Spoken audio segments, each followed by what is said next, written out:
Hello, നിങ്ങൾക്കെല്ലാവർക്കും എൻ്റെ പുതിയൊരു വീഡിയോയിലേക്ക് ഒരുപാട് സ്നേഹത്തോടെ വീണ്ടും സ്വാഗതം. വെജിറ്റേറിയൻസിനും നോൺ വെജിറ്റേറിയൻസിനും ഒരുപോലെ ഇഷ്ടമുള്ള നല്ലൊരു പനീറിൻ്റെ റെസിപ്പിയാണ് ഞാനിന്ന് കാണിക്കുന്നത്. ബട്ടർ പനീർ മസാല. പുലാവ്, ഗീ റൈസ്, ചപ്പാത്തി, പൊറോട്ട, ഇടിയപ്പം അങ്ങനെ പലതിനൊപ്പവും നല്ലൊരു കോമ്പിനേഷനാണ് നമ്മളുടെ ഈ ബട്ടർ പനീർ മസാല.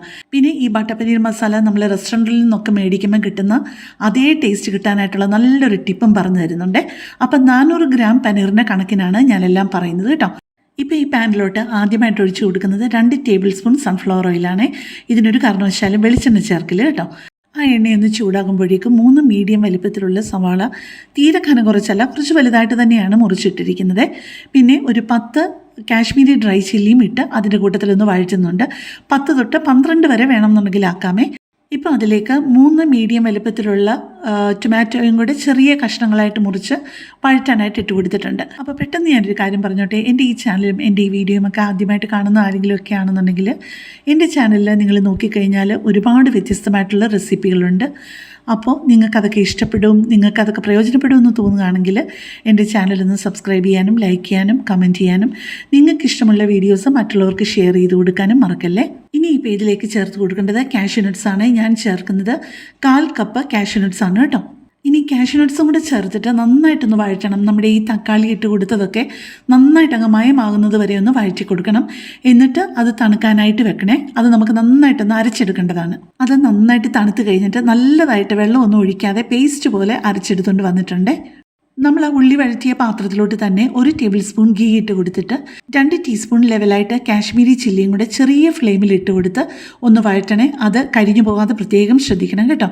ഇനിയിപ്പം നമുക്ക് അതിനകത്തോട്ട് ചേർത്ത് കൊടുക്കാനുള്ളത് നമ്മൾ അരച്ച് വെച്ചിരിക്കുന്ന ആ ഒരു പേസ്റ്റ് ഉണ്ടല്ലോ, കാഷ്യൂ നട്ട്സും എല്ലാം കൂടി ഇട്ട് അരച്ചത്, അതും കൂടെ ഇതിനകത്തോട്ട് ചേർത്ത് നന്നായിട്ടൊന്ന് വഴറ്റി കൊടുക്കണം. പിന്നെ നമ്മൾ അരച്ച ആ മിക്സി ജാറുണ്ടല്ലോ, അതിനകത്തും കുറച്ച് വെള്ളം ഒഴിച്ചിട്ട് അതും കൂടി ഇതിനകത്തോട്ട് ചേർത്തിട്ട് നന്നായിട്ടൊന്ന് വഴറ്റി കൊടുക്കണേ.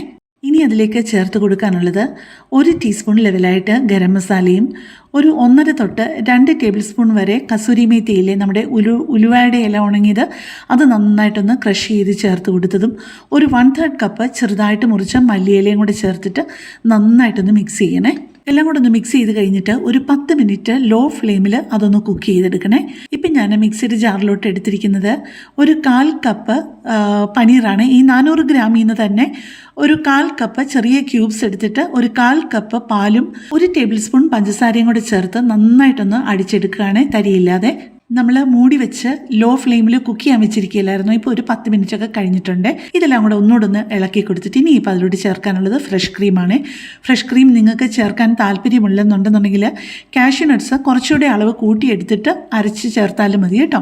ഇപ്പം ഞാൻ ചേർത്ത് കൊടുത്തിരിക്കുന്നത് 3 ടേബിൾ സ്പൂൺ ഫ്രഷ് ക്രീമും പിന്നെ നമ്മൾ അരച്ച് വെച്ചതുണ്ടല്ലോ, പനീറും പാലും എല്ലാം കൂടെ അരച്ച് വെച്ചതില്ലേ, അതും ഇതിൻ്റെ അകത്തോട്ട് ചേർത്തിട്ടുണ്ട്. പിന്നെ ഒരു 1/2 കപ്പ് തിളച്ച വെള്ളവും കൂടി ഒഴിച്ചിട്ടുണ്ട്. പിന്നെ നമ്മുടെ മിക്സിയുടെ ആ ഒരു ജാറിലും കുറച്ച് വെള്ളം ഒഴിച്ച് അതും ഒട്ടും വേസ്റ്റ് ആക്കാതെ ഇതിൻ്റെ കൂട്ടത്തിൽ തന്നെ ചേർക്കണേ. പിന്നെ ഇപ്പം ഉപ്പൊക്കെ കറക്റ്റായിട്ടുണ്ടോ എന്ന് നോക്കി കഴിഞ്ഞ് കഴിഞ്ഞപ്പോഴത്തേക്കും ഇച്ചിരി കുറവാണെന്ന് തോന്നിയത് കൊണ്ട് കുറച്ച് ഉപ്പും കൂടെ ചേർത്ത് കൊടുത്തിട്ടുണ്ട്. പനീറും എല്ലാം കൂടെ ചേർത്ത് നന്നായിട്ട് എല്ലായിടവും ഒന്ന് മിക്സ് ചെയ്യുന്ന രീതിയിൽ നന്നായിട്ടൊന്ന് ഇളക്കി കൊടുത്തിട്ട് വീണ്ടും ഒരു 10 മിനിറ്റ് ലോ ഫ്ലെയിമിൽ ഒന്ന് കുക്ക് ചെയ്യണേ. ഇപ്പോൾ നമ്മൾ കുക്ക് ചെയ്യാൻ വെച്ചിട്ട് 10 മിനിറ്റ് കഴിഞ്ഞിട്ടുണ്ട്. ഇപ്പം ദേ നല്ല ഒന്നാന്തരം പനീർ മസാല റെഡി ആയിട്ടുണ്ട്. ഇതിനാണ് നമ്മൾ ഇത്രയും ഈസി ആയിട്ട് തയ്യാറാക്കാൻ പറ്റുന്ന ബട്ടർ പനീർ മസാലയാണ് നമ്മൾ പുറത്ത് പോയി മേടിച്ച് കഴിക്കുന്നത്. അപ്പോൾ ഇതേ റെസിപ്പിയിൽ നിങ്ങളൊന്ന് ചെയ്ത് നോക്കാതിരിക്കല്ലേ, ഉറപ്പായിട്ടും നിങ്ങൾക്ക് ഇഷ്ടപ്പെടും. അപ്പോൾ കൂടുതൽ നല്ലൊരു വീഡിയോ ആയിട്ട് നമുക്ക് പിന്നെ കാണാം. താങ്ക്